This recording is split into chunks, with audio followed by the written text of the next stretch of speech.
ആരാണ് എരണം കെട്ടവരെന്ന് ഇപ്പോൾ സംസ്ഥാനം തിരിച്ചറിഞ്ഞു കഴിഞ്ഞു. ഈ നിപ്പയും അതുപോലെ തന്നെ കോവിഡും ഷിഗല്ലയും അല്ലെങ്കിൽ എലിപ്പനിയും ഒന്നും ഒരു സർക്കാരും വരുമ്പോൾ കൂടെ കൊണ്ടുവരുന്ന സാധനങ്ങളല്ല. അവർ ഖജനാവിൽ കൊണ്ട് സൂക്ഷിച്ചു വയ്ക്കുന്ന സാധനങ്ങളല്ല. ഇത് പ്രകൃതി കൊടുക്കുന്ന രോഗങ്ങളാണ്. പ്രകൃതിയിലൂടെ അല്ലെങ്കിൽ പല നമ്മുടെ ആവാസ വ്യവസ്ഥയിലൂടെ കൈമാറ്റം ചെയ്യപ്പെട്ടു വരുന്ന രോഗങ്ങളാണ്.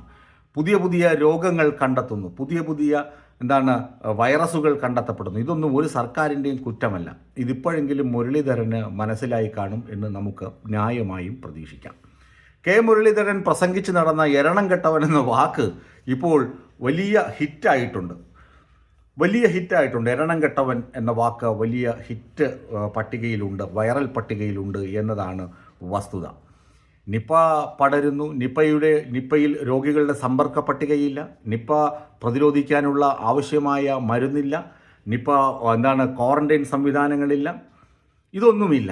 ഷിഗല്ല പടരുകയാണ്. ഷിഗല്ലയെ എങ്ങനെ നിയന്ത്രിക്കണമെന്ന് പോലും സർക്കാരിന് യാതൊരു തിട്ടവുമില്ല. എന്തിന് വകുപ്പ് സെക്രട്ടറി അറിയുന്നത് വകുപ്പ് മന്ത്രി അറിയുന്നില്ല, ജില്ലാ കളക്ടർ അറിയുന്നത് വകുപ്പ് സെക്രട്ടറി അറിയുന്നില്ല.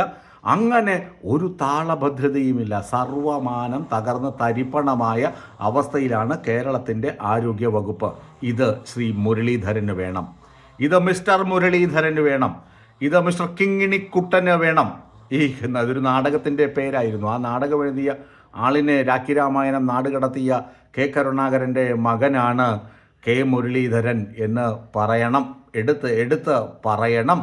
അതുകൊണ്ടാണ് ഞാൻ പറഞ്ഞത്, ഈ കിങ്ങിണിക്കുട്ടന്മാർ പലതും അദ്ദേഹം തന്നെ പറഞ്ഞു, ഞാൻ പ്രതിപക്ഷത്തിരിക്കുമ്പോൾ പലതും പറഞ്ഞിട്ടുണ്ട്, പക്ഷേ മന്ത്രി ആയിരിക്കുമ്പോൾ എനിക്ക് അങ്ങനെയൊന്നും പറയാൻ കഴിയുകയില്ലല്ലോ എന്ന് കഴിഞ്ഞ ദിവസം സമ്മതിച്ചിട്ടുണ്ട്.